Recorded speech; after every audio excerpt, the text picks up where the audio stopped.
All right. So we just discussed this interesting notion that when it comes to more contemporary Asian American student success, we see that it didn't really perfectly correspond to the traditional way of looking at immigration assimilation via education, right? That for some reason, Asian American exceptionalism in the domain of education does not correspond with this notion of race and ethnicity becoming less a factor. All right. Now, this still begets the question: what accounts for Asian American exceptionalism? If indeed the statistics seem to reflect higher educational attainment, especially when it comes to education at the secondary level, right?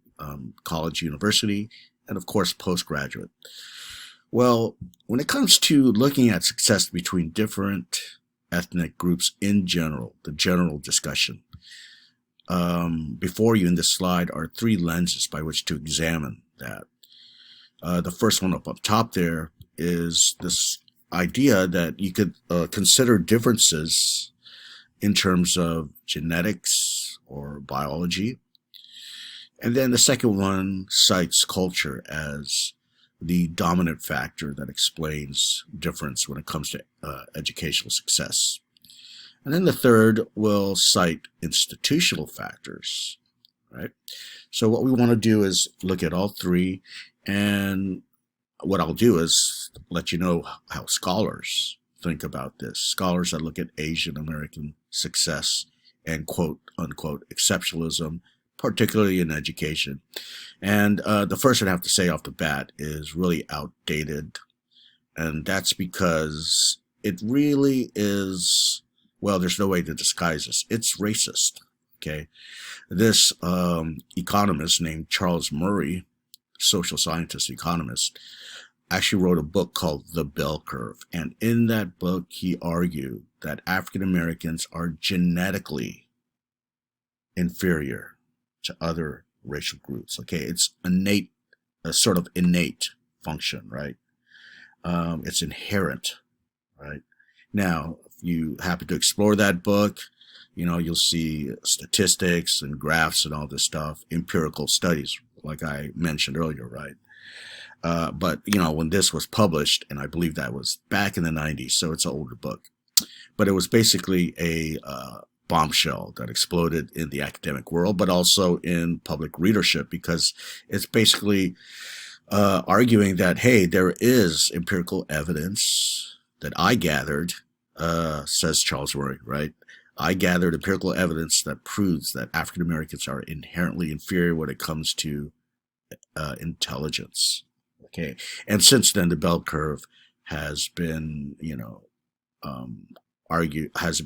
discredited in large measure. All right, and he's still around, from what I remember. Okay, so that's one way, though, of looking at it. Looking at the notion of genetic inferiority, biologically inferior, right? And when you see that term biological determinism, that refers to this notion that biology is destiny, so to speak. That is, it's a function of particular ethnic groups, makeup, right? Intellectual makeup, that basically makes them inferior, right? And the determinism part is basically saying that biology is the determining factor here, the primary determining factor. Okay, now, again, this is pretty much flat out racism, biological determinism. I will say this, that this is what groups like the Aryan Nation, right, Nazi Germany believed in, right? Okay, so another way you could look at it, that is to say, comparing different groups and how or what accounts for differences in education, or even other things like income, profession, social class, as we've been discussing. Well, you could cite cultural reasons. You could argue that culture is the primary way or the dominant way that accounts for success. Okay. So this is better than biological determinism. Of course it is, right? Because it acknowledges external factors, not inherent or innate factors, accounting for, success or lack of, right? So, what do we think of in culture? Well, um, as widely understood, right? Culture that's connect to a particular racial ethnic group. Now, we just cited an example of this with that article by, what was his name? Christopher, or Christoph, excuse me. And Christoph mentioned that, Confucianism is a big determinant in the success of Asian Americans or East Asian Americans. So when he's citing things like Confucianism, right, which is a religion slash philosophy, well, he's citing culture. So that's what he's according primacy upon, culture. Right? And when it comes to Asian American success, you may have heard of this idea of, quote, a tiger mom, unquote. Okay, if you haven't heard of this very authoritarian and most of the time mother rather than the father for some reason, right? The mother that really pressures their kids to get straight A's, straight A pluses actually. Okay, there's this joke that an A minus is an Asian F, right? When it comes to tiger bombs, right? So again, very hands-on, authoritarian, and not encouraging participation or activity in other realms of life, like having boyfriend, girlfriends, not participating in extracurricular activity unless it's good for college admission, right? Not really participating in sports over academics. Well, that's the tiger bomb, right? And they basically put all this pressure on their children to succeed to the point where, it becomes, as we will discuss, psychologically damaging for many of the kids of tiger moms. All right, so that's one example of culture. Now, here's what's problematic about it when it comes to Asian American student success.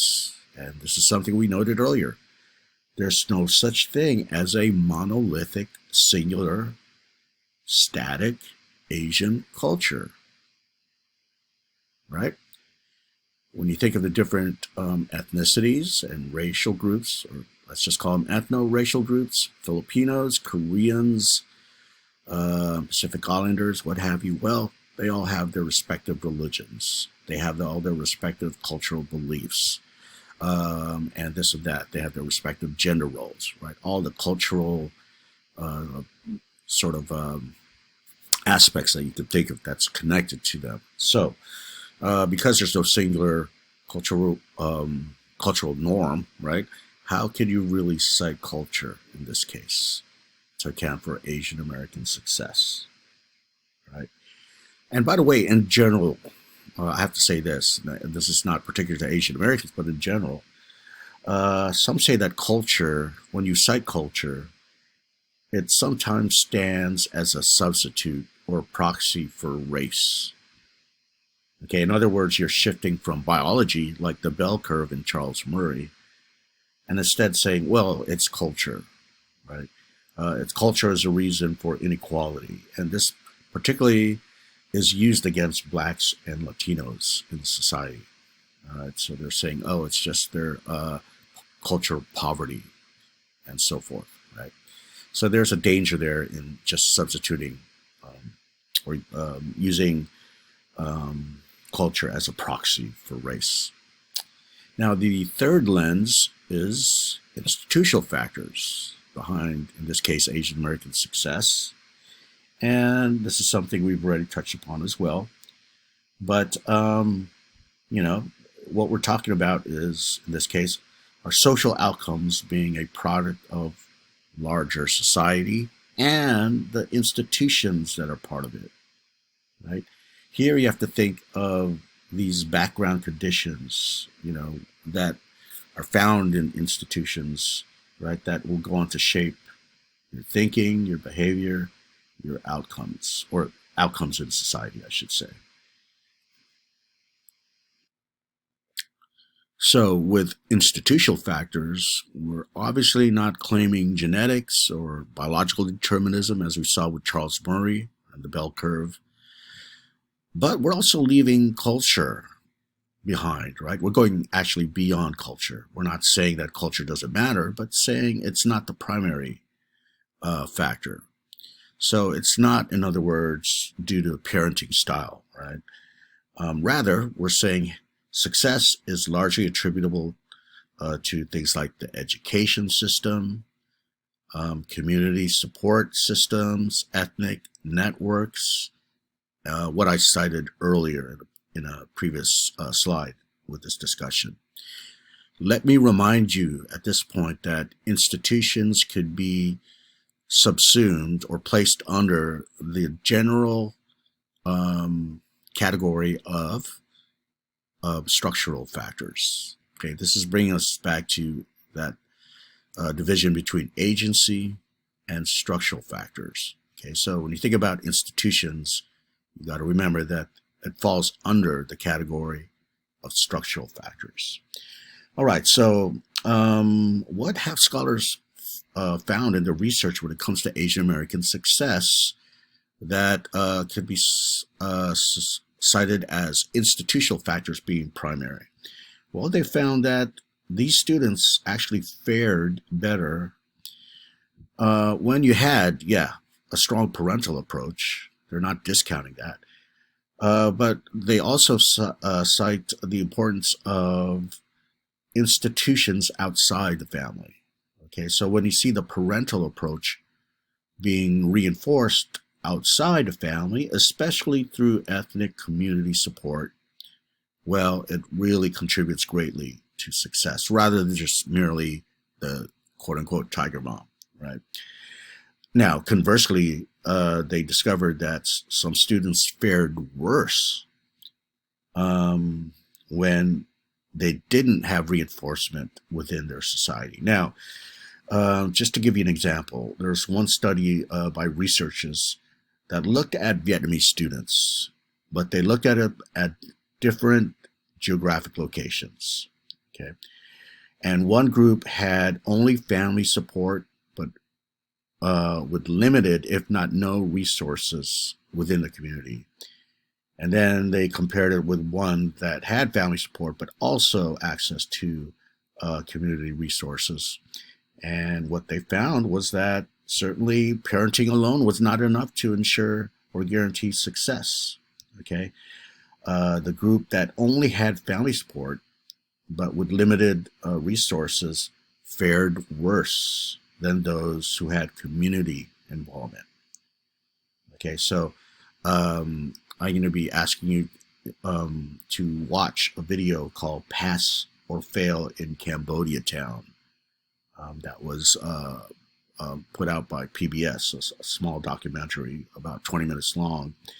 And what you need to do is kind of connect what I'm talking about with, the resources that they have in their community. Okay, so institutions matter in this case. So contrary to that tiger mom, they also found that researchers, that is, found that Asian American students that